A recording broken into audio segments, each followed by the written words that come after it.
Hay una razón por la que Dios repite tantas veces en la Escritura: no temas. No lo dice porque el mundo sea seguro según nuestros cálculos. No lo dice porque la vida sea predecible. No lo dice porque las amenazas sean imaginarias. Lo dice porque conoce nuestra fragilidad. Conoce la facilidad con que el corazón humano mira hacia adelante y se llena de ansiedad. Conoce cómo nuestra mente fabrica escenarios, anticipa pérdidas, calcula peligros, exagera posibilidades y muchas veces vive más atormentada por lo que podría suceder que por lo que realmente está sucediendo. No temas aparece una y otra vez en la historia de la redención. Dios se lo dice a Abraham: no temas, yo soy tu escudo. Se lo dice a Isaac: no temas porque yo estoy contigo. Se lo dice a Israel: no te dejaré ni te desampararé. Se lo dice a Josué cuando está por asumir una responsabilidad enorme: esfuérzate y sé valiente, no temas ni desmayes.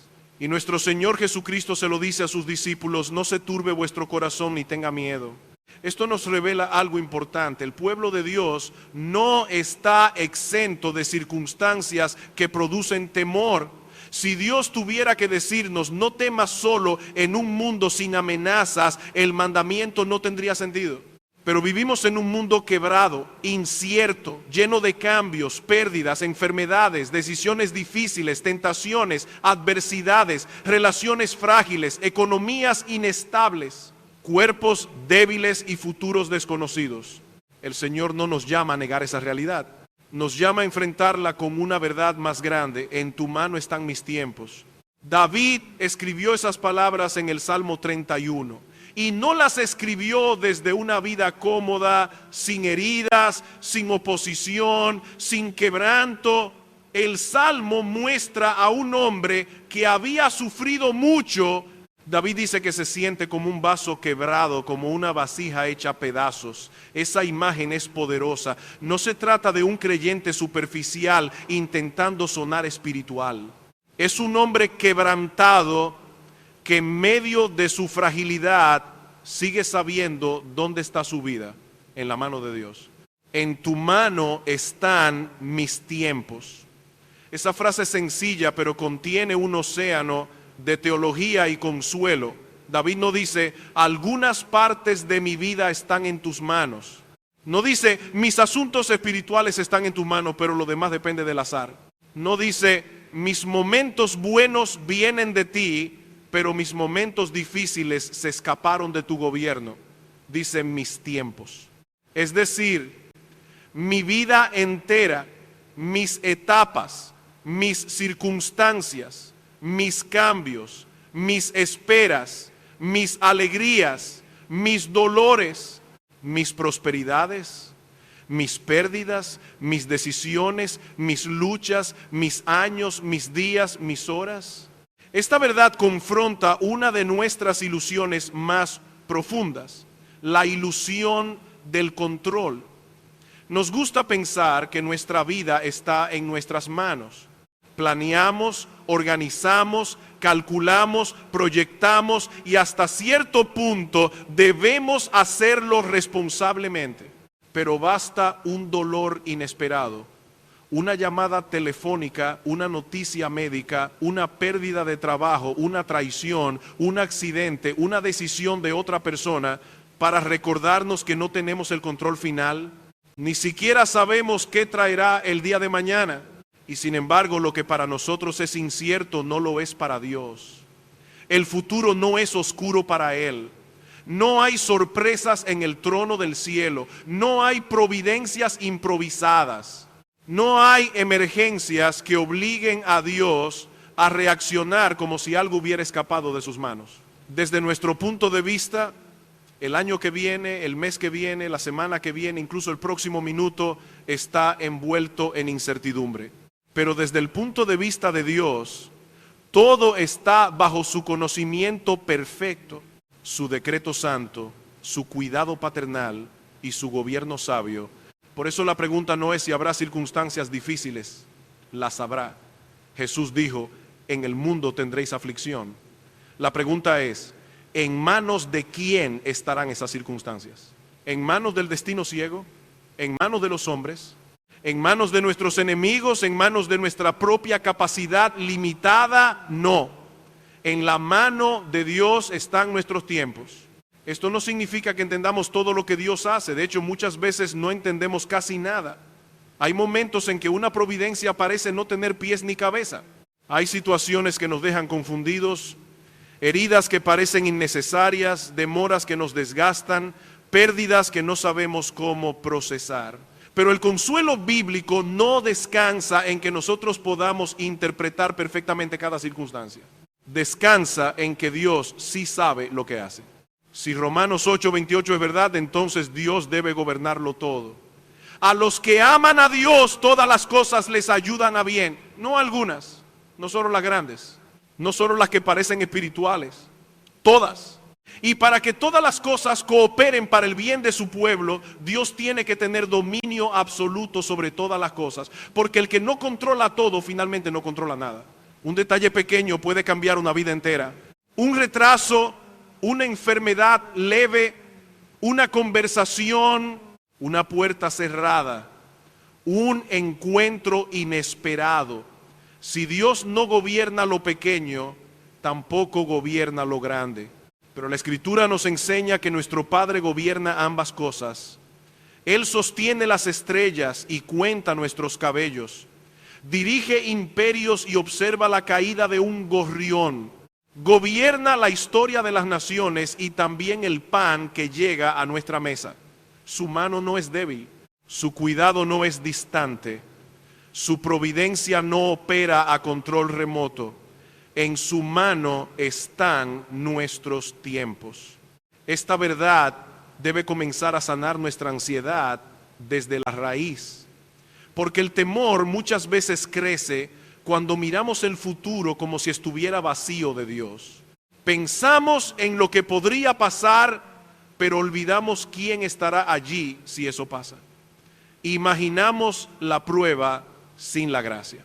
Imaginamos la pérdida sin la presencia del Padre. Imaginamos la tentación sin la salida prometida. Imaginamos la muerte sin Cristo. Y así el corazón se llena de turbación. Pero David nos enseña a hablarle al alma. Mas yo en ti confío, oh Jehová, digo, tú eres mi Dios. En tu mano están mis tiempos. Esa es la confesión que necesitamos recuperar. No una resignación fría, no un fatalismo pasivo, no una frase religiosa para evadir el dolor. Una confianza viva en el Dios personal, cercano, sabio, soberano, bueno y fiel. Tu vida no está flotando en el caos, no está abandonada al azar, no está sometida finalmente a la voluntad de otros, no está siquiera en tus manos, y eso es una buena noticia. Está en manos del Dios que formó tus entrañas, que escribió tus días, que gobierna tu prosperidad, tu adversidad, tus tentaciones, tu muerte y tu gloria final. Y si estás en Cristo, esas manos no son manos de condenación para ti, son manos de Padre. Si estás en Cristo, esas manos no son manos de condenación para ti, son manos de Padre. Y eso cambia la manera en que interpretamos toda nuestra vida. David no dice simplemente Dios tiene poder sobre mis tiempos, dice en tu mano están mis tiempos. La mano en la Escritura muchas veces representa poder, autoridad, acción, gobierno, pero en este salmo para el creyente esa mano no es una fuerza fría e impersonal. Es la mano del Dios que oye, guarda, guía, protege y sostiene a los suyos.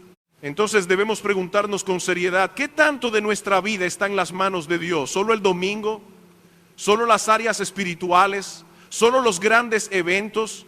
¿Solo aquello que nosotros no podemos manejar? La respuesta bíblica es mucho más amplia, todo.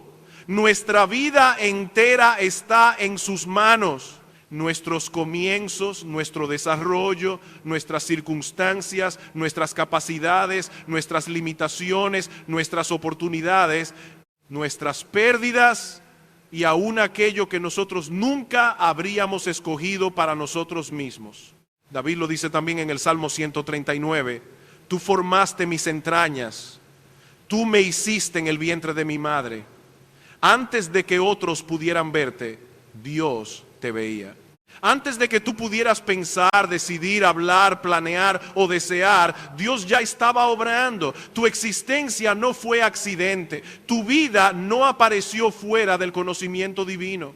Tu cuerpo, tu historia, tu época, tu familia, tu lugar de nacimiento, tus capacidades y aún tus limitaciones no escaparon a la soberanía de Dios.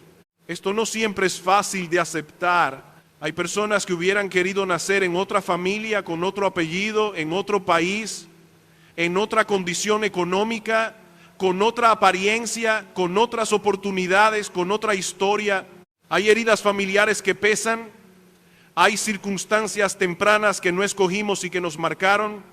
Hay debilidades físicas, rasgos personales, contextos culturales y limitaciones que nos gustaría cambiar.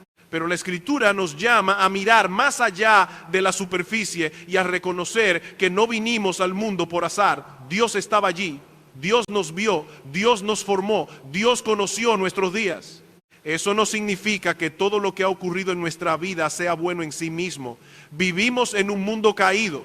Hay pecados reales, daños reales, injusticias reales, sufrimientos reales.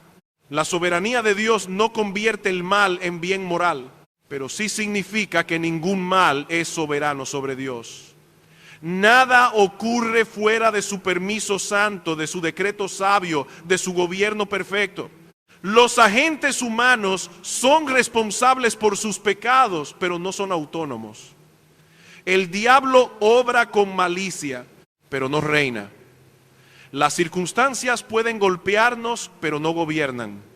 Dios gobierna. Lamentaciones pregunta, ¿quién será aquel que diga que sucedió algo que el Señor no mandó? Y eso nos incomoda porque a todos nos gustaría tener en la mano el control.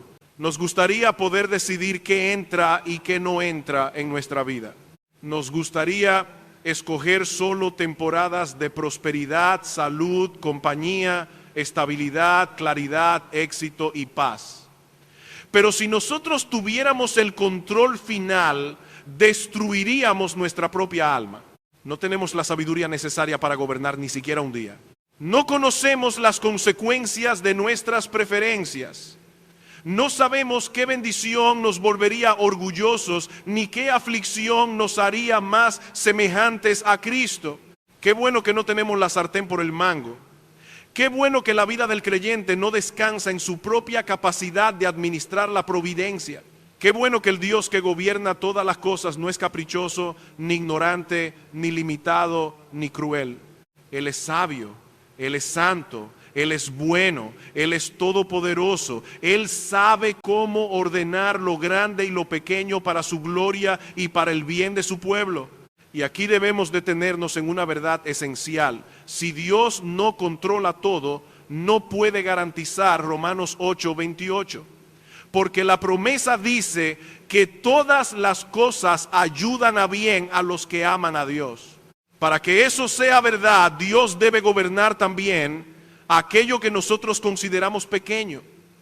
Un pequeño retraso puede evitar una tragedia. Una enfermedad leve puede cambiar una agenda. Una conversación casual puede abrir una puerta. Una pérdida aparente puede librarnos de un ídolo.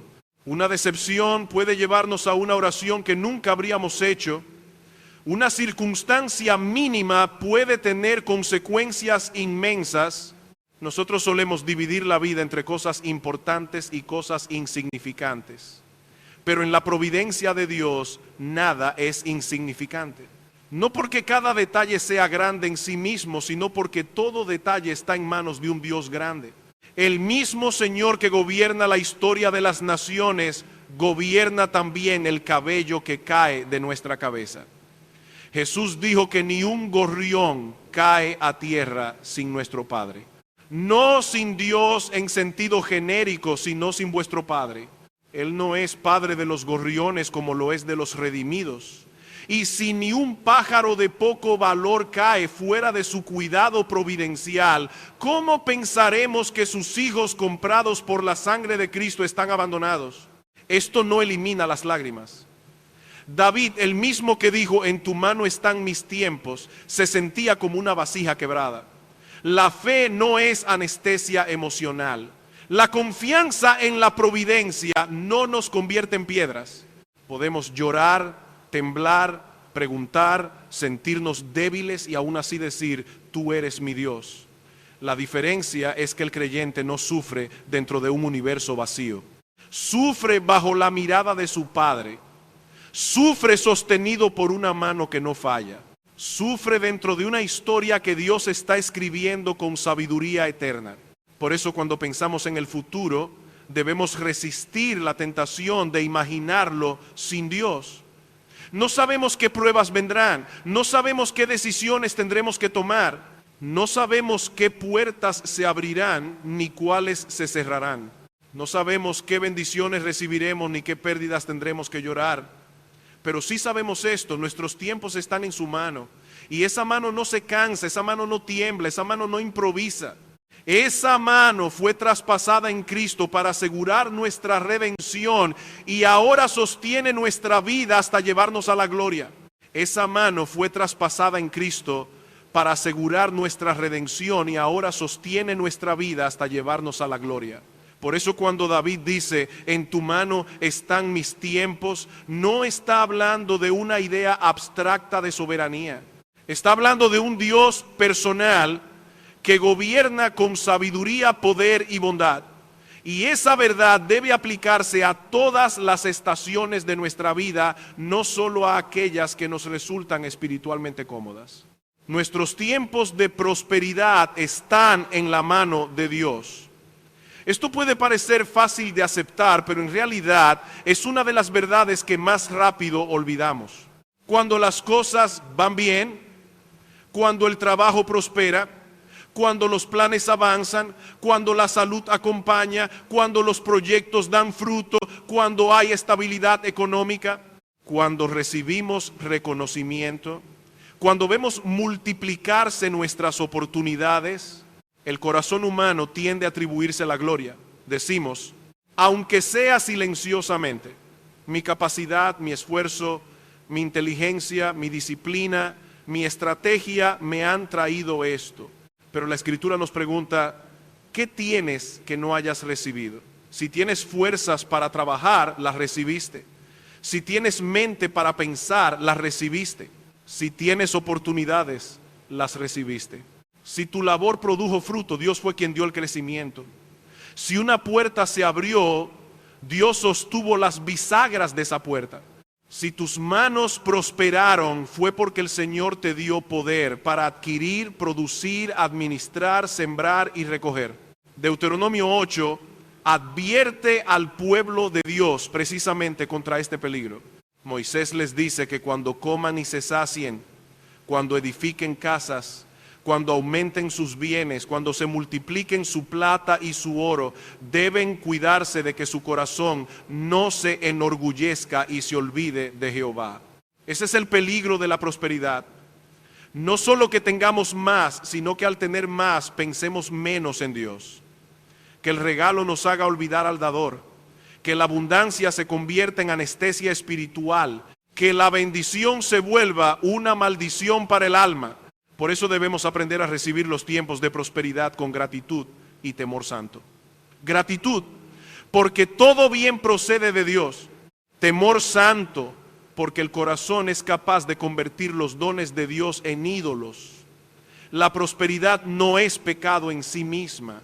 Abraham fue enriquecido por Dios. Job reconoció que lo que tenía le había sido dado por el Señor. Pero la prosperidad se vuelve peligrosa cuando empezamos a vivir como si fuera nuestra posesión autónoma. Como si no tuviéramos que rendir cuentas, como si la seguridad estuviera en lo acumulado y no en el Dios que lo dio.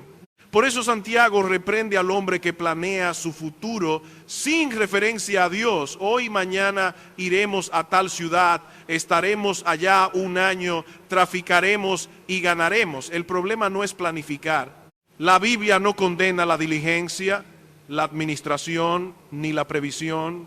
El problema es planificar como si conociéramos el mañana, como si nuestra vida no fuera neblina, como si pudiéramos garantizar nuestra propia existencia. Santiago no dice no hagan planes, dice hagan planes diciendo en el corazón, si el Señor quiere viviremos y haremos esto o aquello.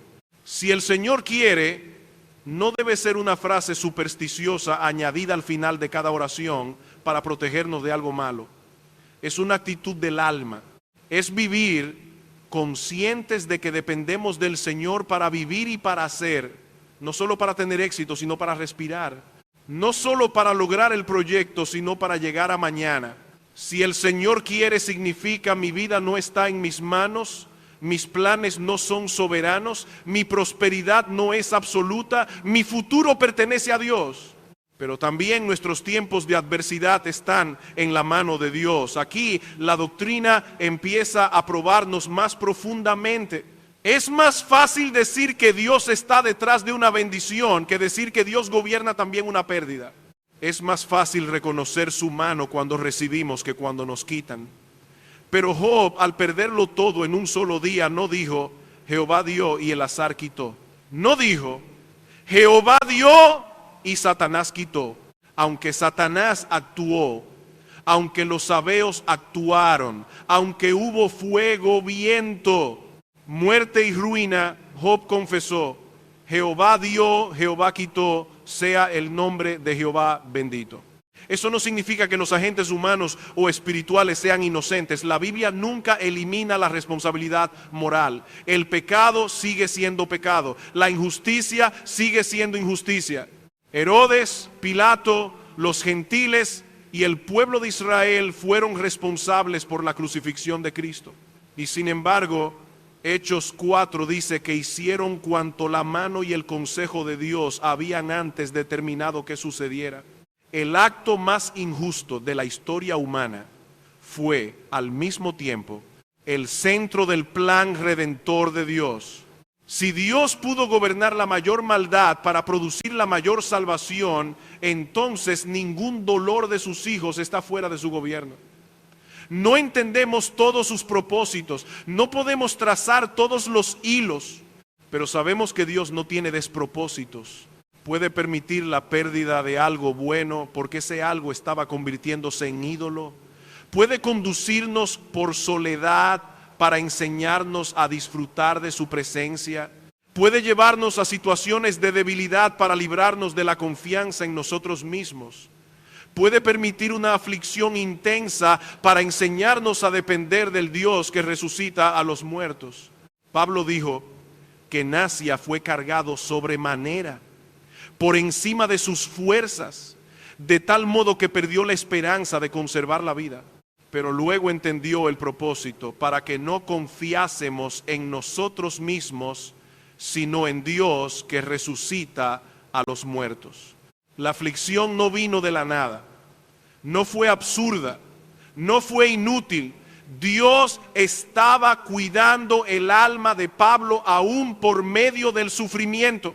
Así que, creyente, cuando llegue la prosperidad, no te enorgullezcas. Cuando llegue la adversidad, no desesperes. Ambas estaciones están en la mano de Dios. La luz brillante y la nube oscura no vienen de dos dioses distintos. No vivimos en un universo dividido entre fuerzas iguales de bien y mal.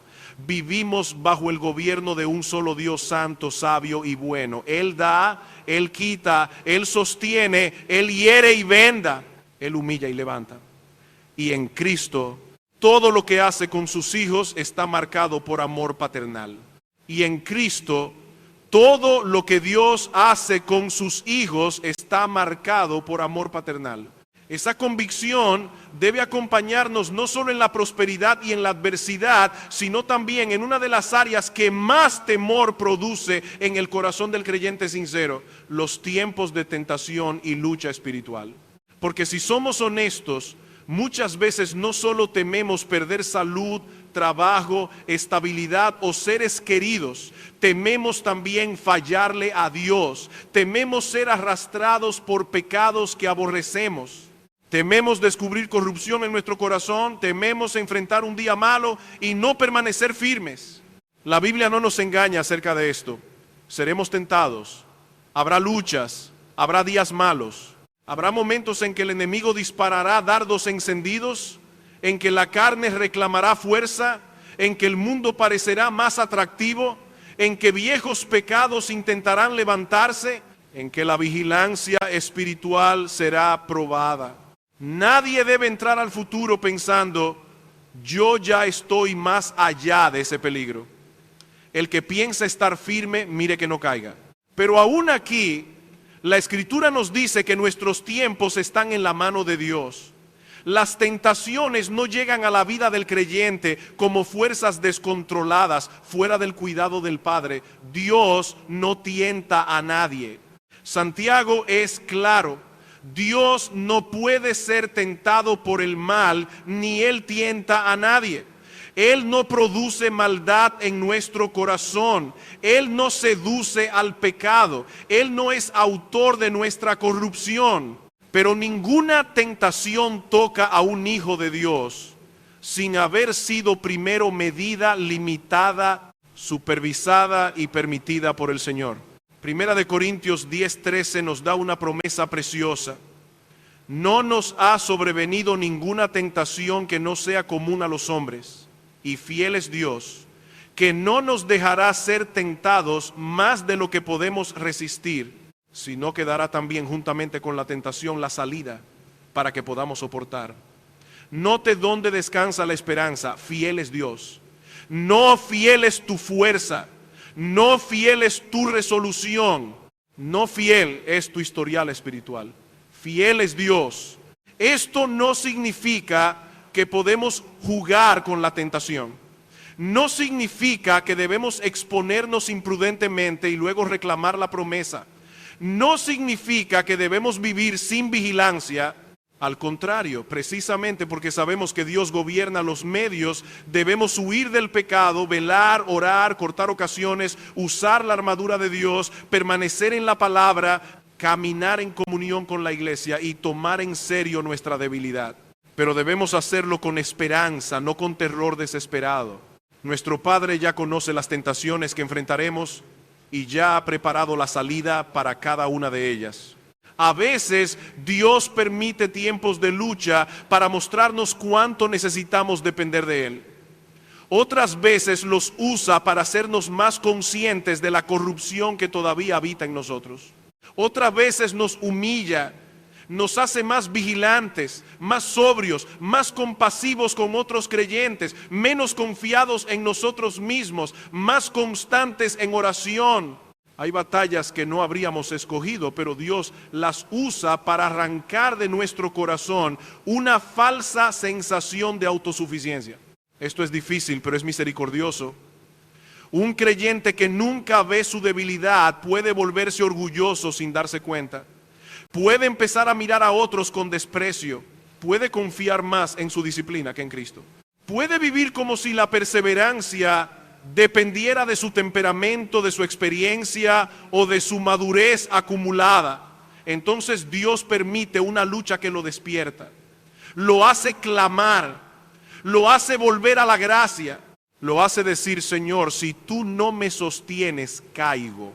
Y esa oración no es señal de derrota, es señal de vida. El creyente verdadero no es aquel que no siente guerra, sino aquel que no puede hacer paz con su pecado. Siente tentación, pero la aborrece. Descubre corrupción, pero la confiesa. Cae en debilidad, pero no puede quedarse allí cómodamente. Clama al Padre, corre a Cristo, busca ayuda, usa los medios de gracia, y cuando persevera, sabe que no fue por su propia mano, sino porque Cristo dijo: nadie las arrebatará de mi mano. Ahí está otra vez la mano de Dios. Nuestros tiempos están en su mano y nosotros mismos estamos en la mano del buen pastor. Él conoce a sus ovejas. Ellas oyen su voz, lo siguen, y nadie puede arrebatarlas de su mano.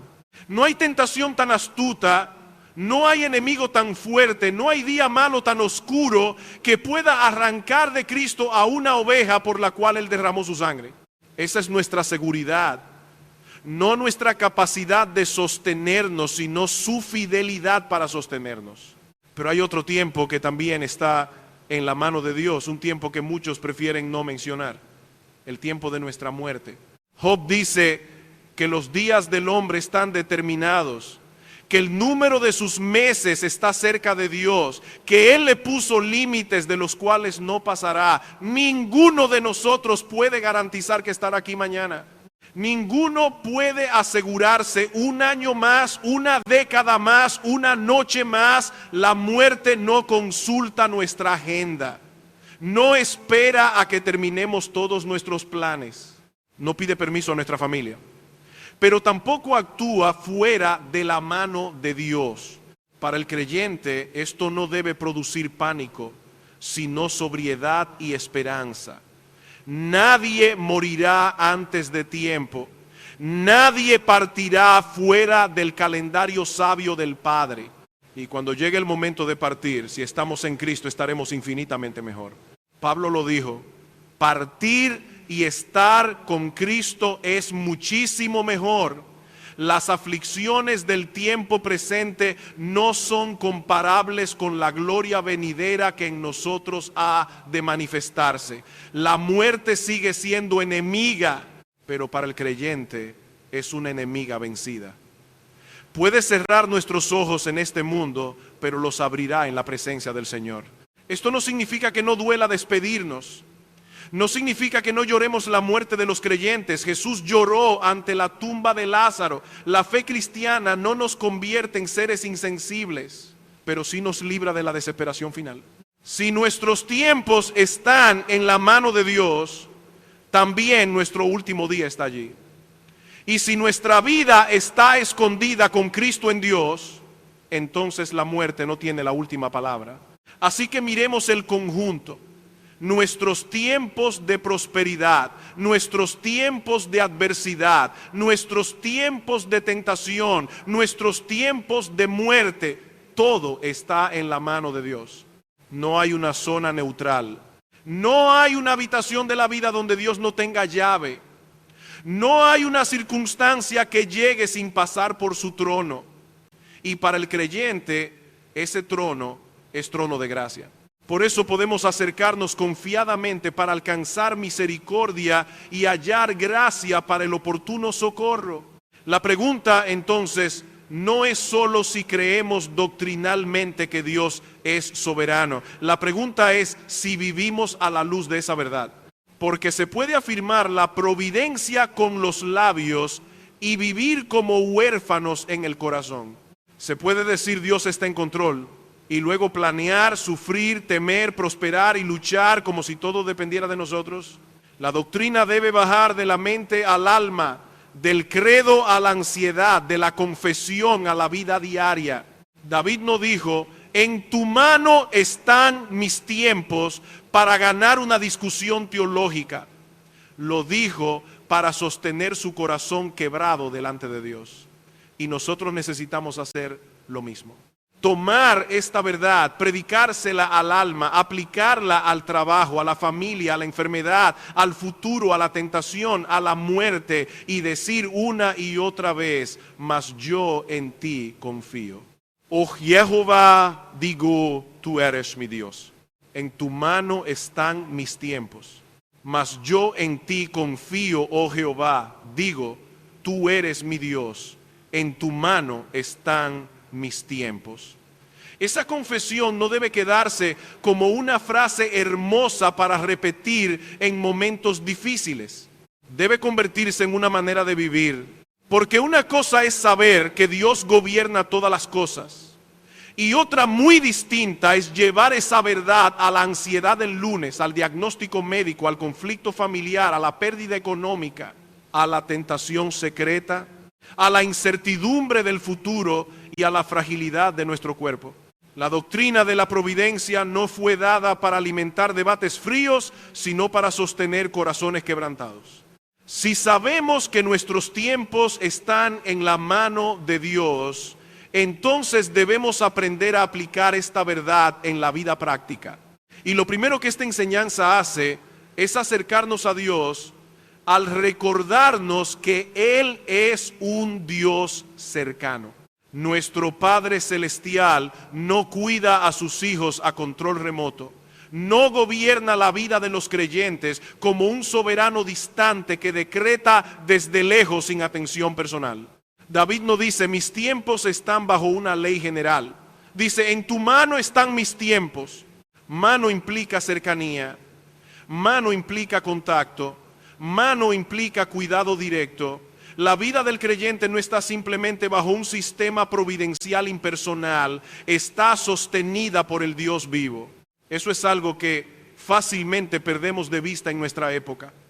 Vivimos rodeados de intermediarios. Vamos al supermercado y encontramos pan, frutas, leche, carne, arroz, medicamentos, ropa. Rara vez pensamos en la tierra, la lluvia, el sol, los agricultores, los procesos, el transporte, la salud de los trabajadores, la estabilidad de las rutas, el orden de la creación.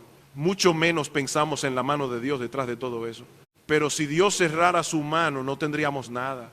Si Dios dejara de sostener la vida, todo se desharía.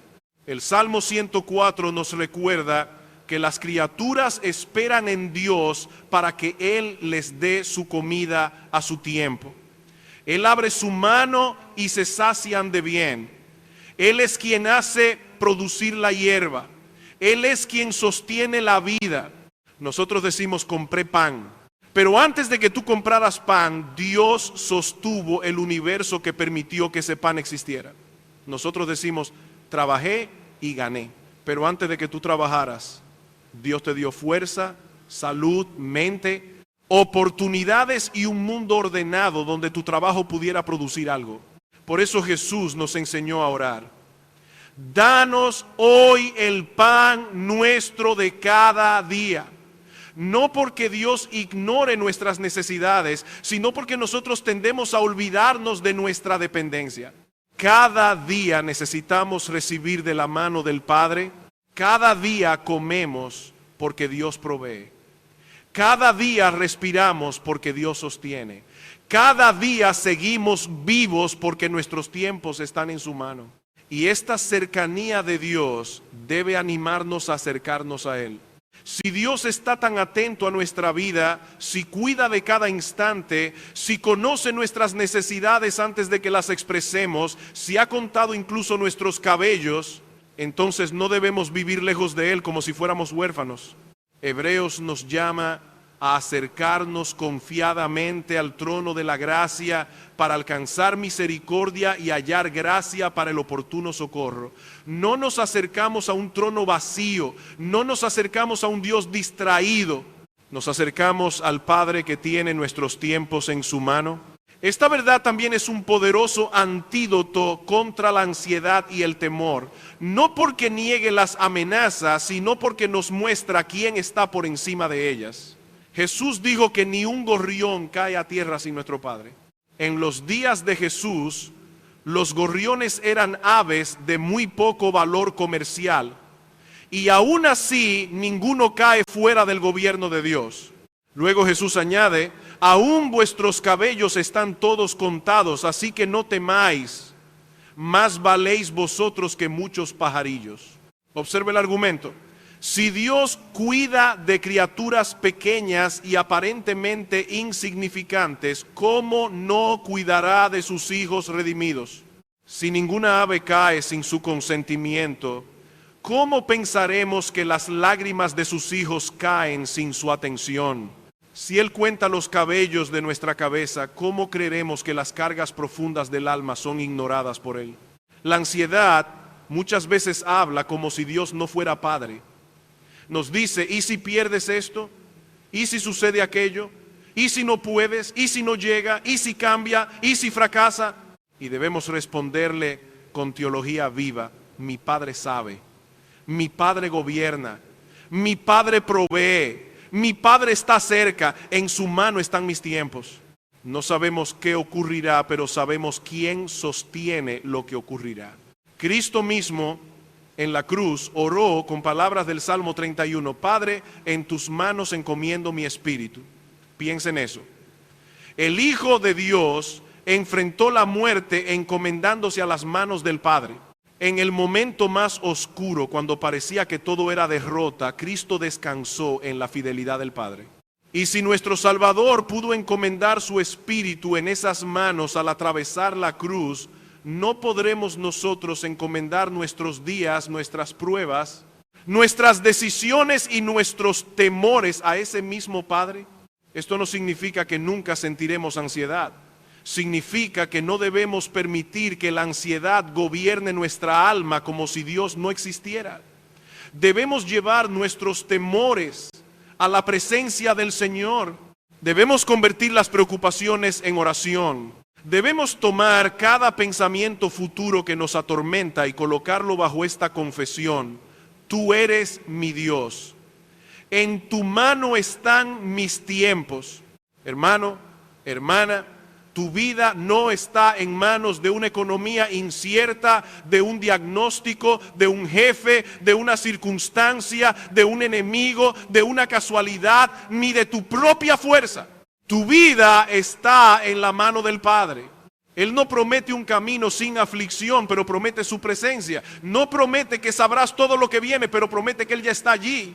No promete que entenderás cada providencia, pero promete que ninguna estará fuera de su amor en Cristo. Así que toma aliento tu corazón, acércate a Dios, ora, descansa, predica esta verdad a tu alma hasta que el temor pierda su autoridad. El futuro es incierto para nosotros, pero no para nuestro Padre. Y si nuestros tiempos están en su mano, entonces aún nuestras lágrimas, nuestras esperas y nuestras batallas están sostenidas por gracia. Si nuestros tiempos están en la mano de Dios, entonces aún nuestras lágrimas, nuestras esperas y nuestras batallas están sostenidas por gracia. Pero esta verdad no solamente nos consuela, también nos mueve a obedecer. Porque una de las formas más comunes de malinterpretar la soberanía de Dios es convertirla en excusa para la pasividad. Alguien puede decir: si Dios tiene el control de todo, entonces no importa lo que yo haga. Si todo está en sus manos, entonces será lo que tenga que ser. Pero esa no es la enseñanza de la Biblia. Eso no es fe, eso es fatalismo. La Escritura nunca presenta la soberanía de Dios como un llamado a la irresponsabilidad. Al contrario, el Dios que decreta los fines también decreta los medios. El Dios que gobierna el resultado también manda la obediencia. El Dios que tiene nuestros tiempos en su mano también nos llama a trabajar, velar, orar, planificar, luchar, sembrar, predicar, arrepentirnos, creer, perseverar y cumplir nuestros deberes. La providencia divina no anula la responsabilidad humana, la sostiene y le da sentido. Cuando Joab y Abisai enfrentaron una batalla difícil contra los enemigos de Israel, no dijeron: Dios es soberano, así que crucemos los brazos. Dijeron: esfuérzate y esforcémonos por nuestro pueblo y por las ciudades de nuestro Dios, y haga Jehová lo que bien le pareciere. Esa frase mantiene juntas dos verdades que nosotros solemos separar. Por un lado, esforcémonos. Por el otro, haga Jehová lo que le parezca. No es esfuerzo sin dependencia. No es dependencia sin esfuerzo. Es obediencia activa bajo la soberanía de Dios. Así debe vivir el creyente. Si Dios tiene nuestros tiempos en su mano, eso no nos vuelve negligentes, nos vuelve valientes. Nos libera del temor paralizante porque sabemos que el resultado último no depende de nosotros. Podemos obedecer aunque no controlemos todas las variables. Podemos tomar decisiones sabias sin pretender conocer el futuro. Podemos sembrar aunque no sepamos cuándo vendrá la cosecha. Podemos luchar contra el pecado sabiendo que Dios obra en nosotros. Podemos servir aunque no veamos todos los frutos. Podemos trabajar con diligencia y descansar en la voluntad del Señor. Pablo lo expresa con claridad en Filipenses: ocupaos en vuestra salvación con temor y temblor, porque Dios es el que en vosotros produce así el querer como el hacer por su buena voluntad. Note el razonamiento. Pablo no dice: Dios produce en ustedes el querer y el hacer, por tanto no hagan nada. Dice exactamente lo contrario: porque Dios obra en ustedes, ocúpense. Porque Dios produce, trabajen. Porque Dios sostiene, obedezcan. La obra de Dios no hace innecesaria nuestra responsabilidad, la hace posible. Esto tiene aplicaciones muy concretas. Si no tienes trabajo, la soberanía de Dios no significa que debes quedarte inmóvil esperando que el empleo caiga del cielo. Debes buscar trabajo, tocar puertas, prepararte, ser diligente, orar, pedir consejo, actuar con responsabilidad. Pero debes hacerlo sabiendo que si el Señor no abre la puerta, nadie puede abrirla. Y si Él decide abrirla, nadie podrá cerrarla. Eres responsable de buscar, pero dependes completamente de Dios para proveer. Si estás enfermo, la soberanía de Dios no significa rechazar medios ordinarios. Puedes ir al médico, tomar tratamientos legítimos, descansar, cuidar tu cuerpo, pero debes hacerlo reconociendo que la sanidad final no está en el médico, ni en la medicina, ni en tu disciplina, sino en la mano del Señor. Dios puede usar una cirugía, un medicamento, un diagnóstico oportuno, una recomendación sencilla. Los medios no compiten con Dios. Son instrumentos que Dios puede usar. Si tienes hijos, la soberanía de Dios no significa descuidar su formación. Debes enseñarles la palabra, disciplinarlos con amor, orar por ellos, modelar arrepentimiento, llevarlos bajo el evangelio, conversar con ellos, advertirles, abrazarlos, corregirlos. Pero debes recordar que no puedes regenerarlos, no puedes darles vida espiritual, no puedes convertirlos por presión, manipulación o tradición familiar. Tu responsabilidad es sembrar fielmente. La vida viene de Dios. Si estás luchando contra un pecado, no digas, si Dios quiere librarme, me librará, mientras sigues alimentando la tentación. Huye, corta ocasiones, confiesa, busca ayuda. Llena tu mente de la Escritura, ora, vela, pelea. Pero mientras peleas, reconoce que tu fuerza está en el Señor. La santificación no es pasividad espiritual, es dependencia activa de la gracia de Dios. Esta doctrina también debe movernos a depender enteramente del Señor mientras cumplimos nuestros deberes. El Salmo 127 dice, si Jehová no edificare la casa, en vano trabajan los que la edifican. Si Jehová no guardare la ciudad, en vano vela la guardia. Observe otra vez el equilibrio. Hay edificadores, pero Dios debe edificar. Hay guardias, pero Dios debe guardar. El texto no dice que los edificadores no trabajen ni que los guardias no velen. Dice que su trabajo es vano si Dios no obra. Somos totalmente responsables y totalmente dependientes.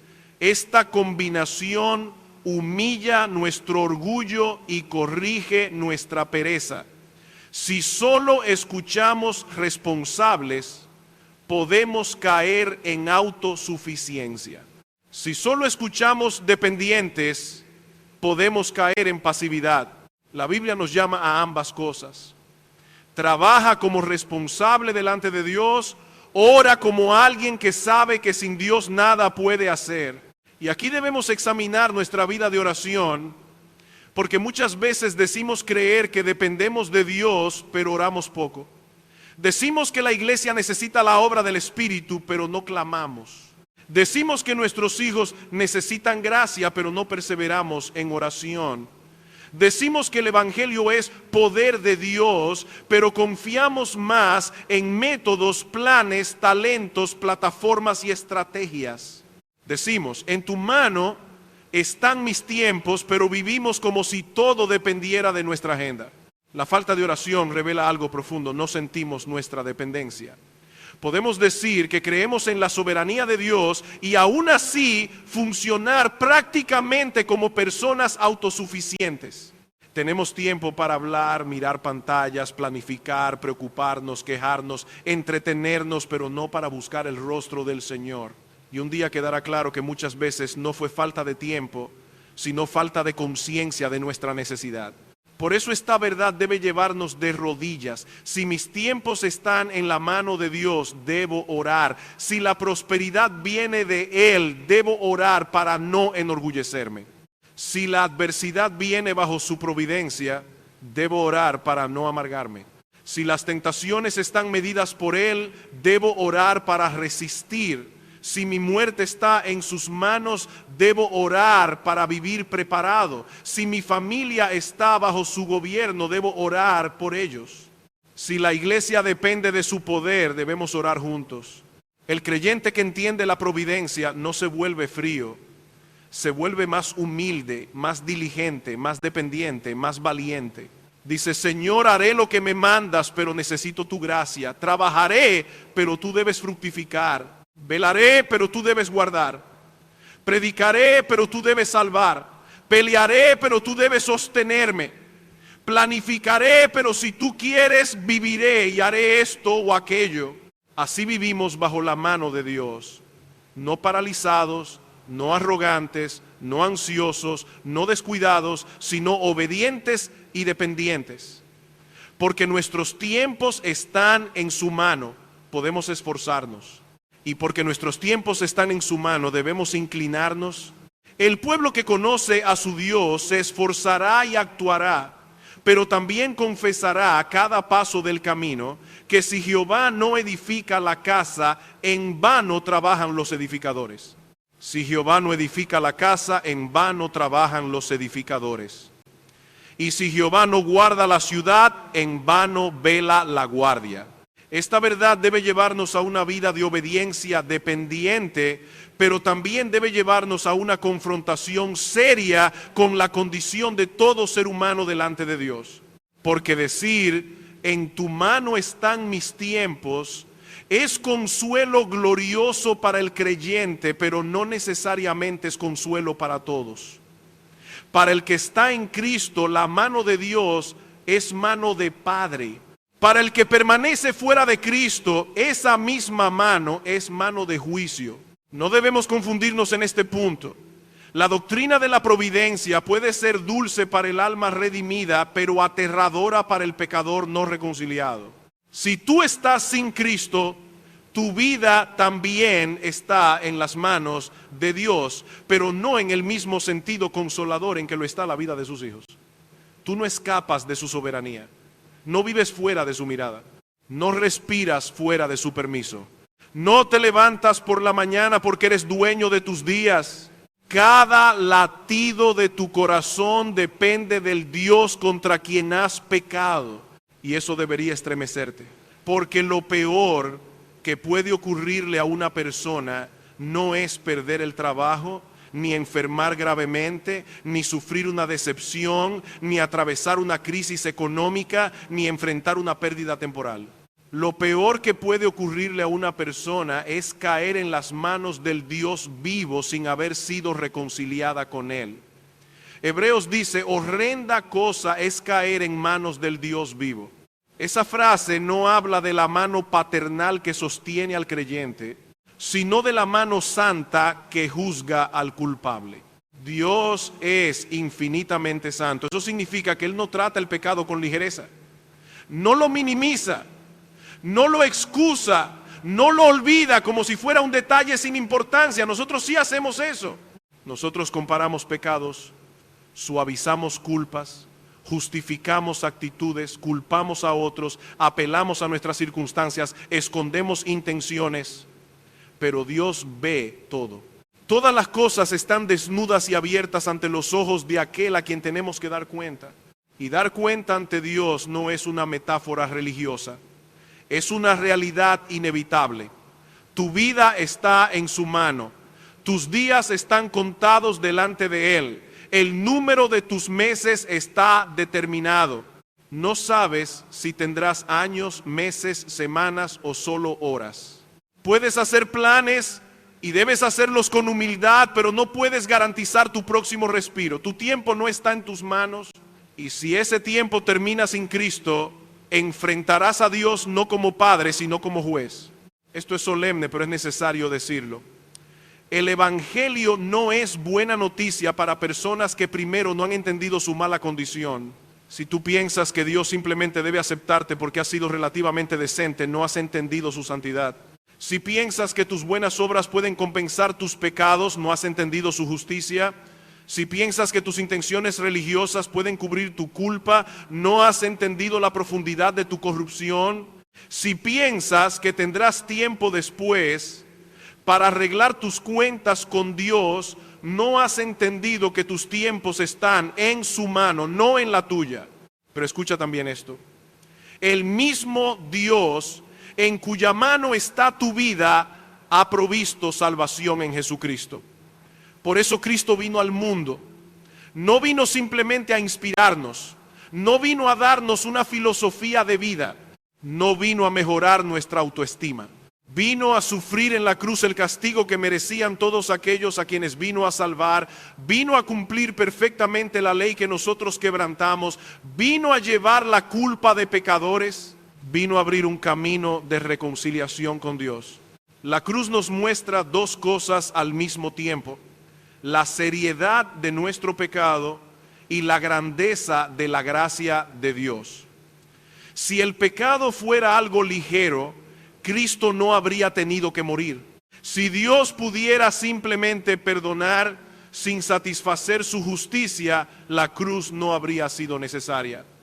Pero el Hijo de Dios fue entregado porque no había otro camino para salvar pecadores sin que Dios dejara de ser justo. En la cruz, la ira de Dios cayó sobre Cristo en lugar de caer sobre su pueblo.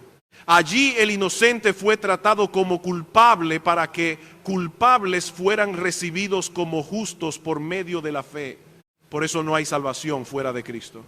No importa lo que el mundo diga, no importa cuántas religiones existan, no importa cuántas opiniones humanas se levanten contra esta afirmación, la Escritura declara que no hay otro nombre bajo el cielo dado a los hombres en que podamos ser salvos. Cristo es el único mediador entre Dios y los hombres, no uno de varios, no el mejor camino entre muchos, el único. Y esa exclusividad no es crueldad, es misericordia.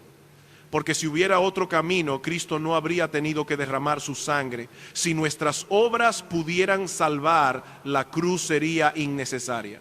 Si nuestra sinceridad bastara, el Calvario sería un exceso.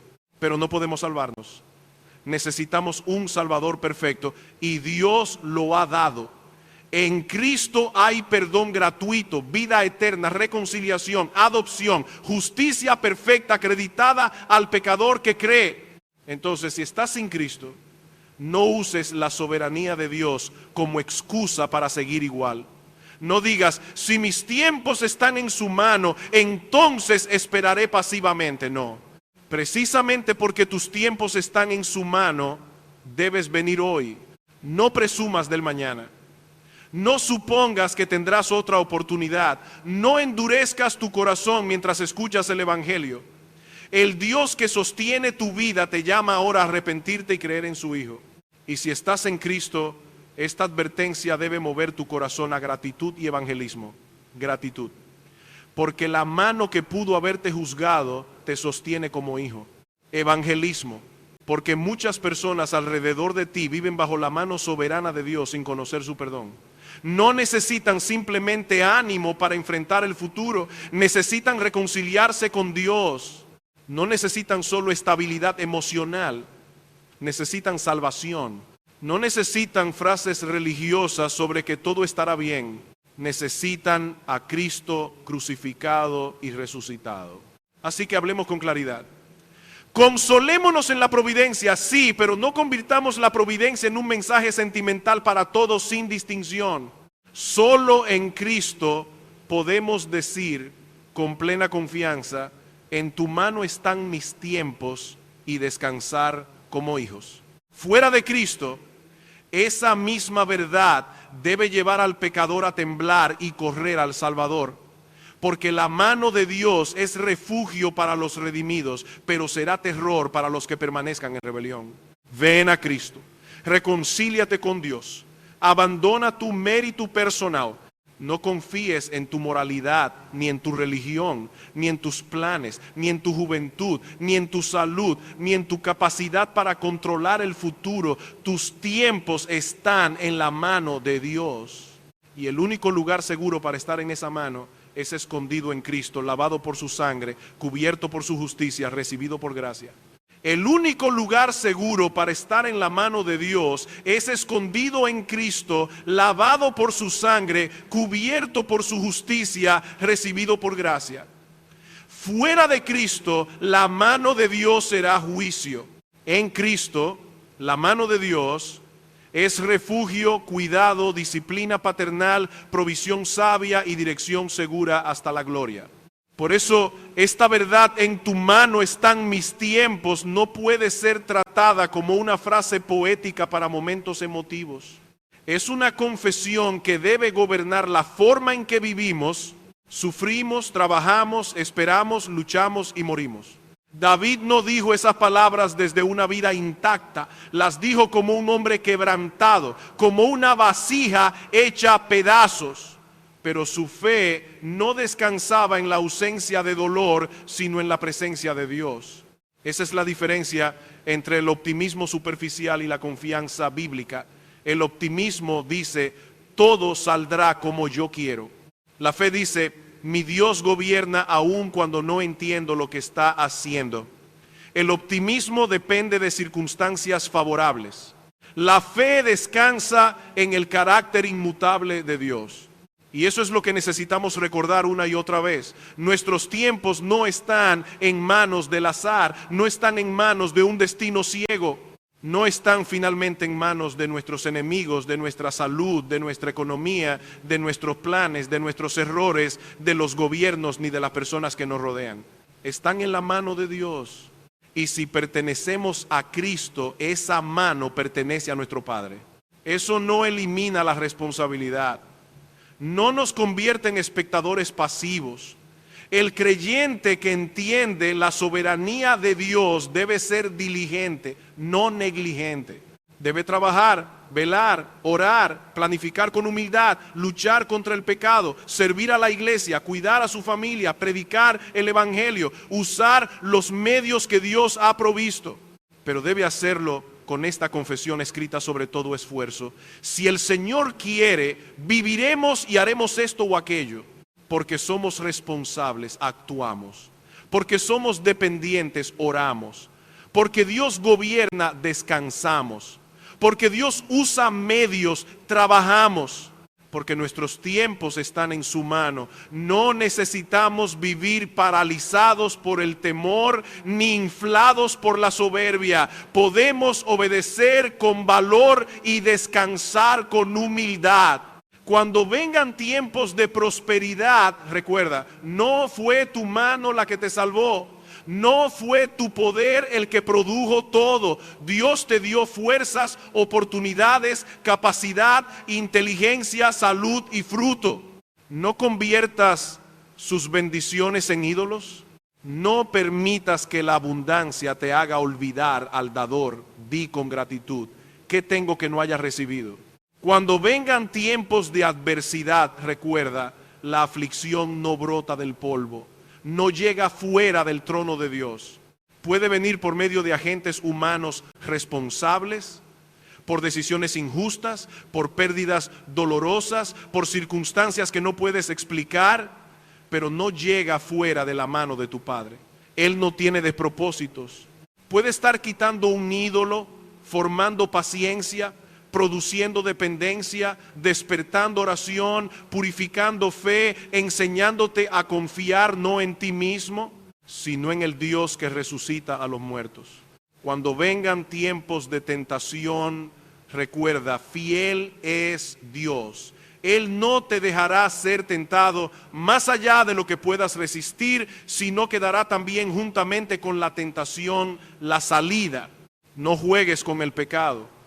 No seas arrogante, no te expongas imprudentemente, vela y ora, pero tampoco desesperes como si estuvieras solo. Tus luchas no están fuera de la supervisión de tu Padre.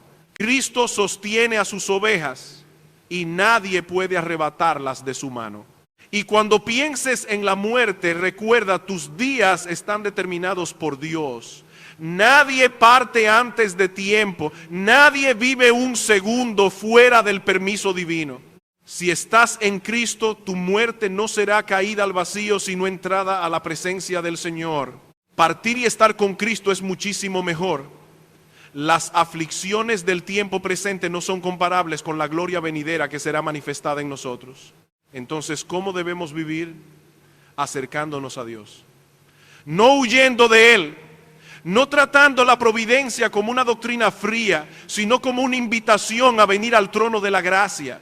Si tus tiempos están en su mano, ora. Si tu pan viene de su mano, pide.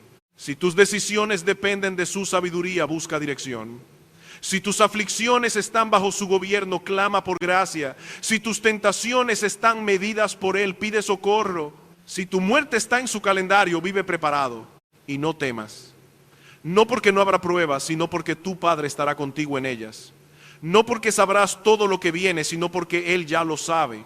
No porque podrás controlar cada resultado, sino porque el Dios que te compró con la sangre de Cristo gobierna cada resultado para su gloria y para tu bien eterno. Pero si estás sin Cristo, esta verdad debe despertarte. Tu vida está en la mano de Dios, pero no estás seguro mientras permanezcas en rebelión contra Él.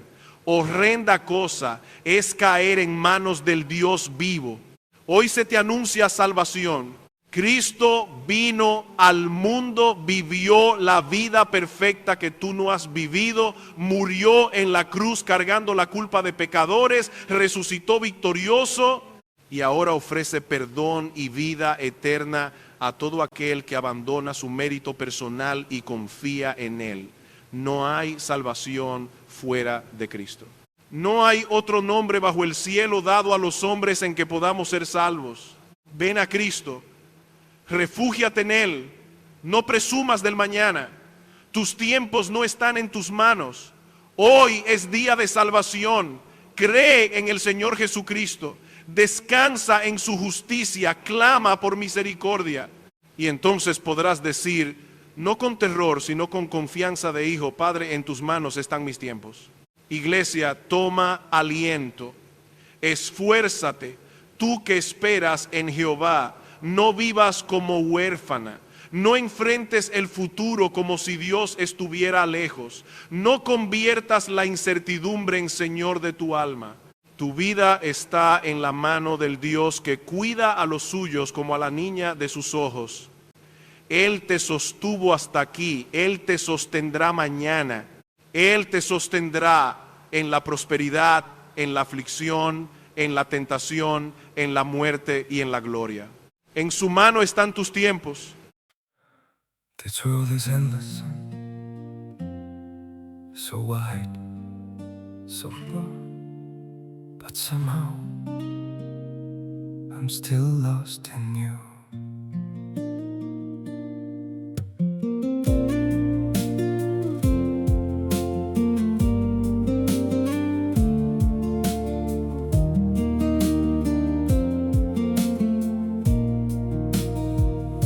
The streets are full of moving shadows, countless places I could go.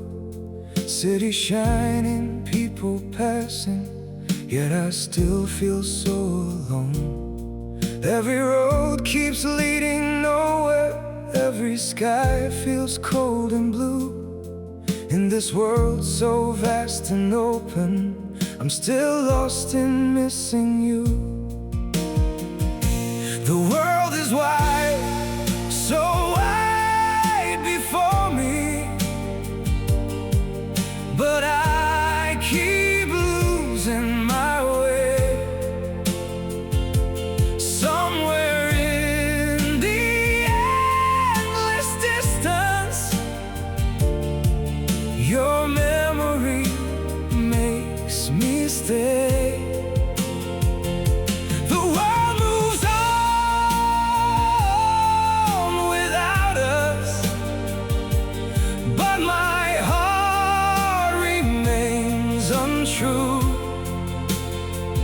For no matter where these feet may wander, I'm still lost in missing you. I have tried to outrun silence, tried to leave your ghost behind, but your name still echoes softly through the corners of my mind. The world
wide, so wide before me,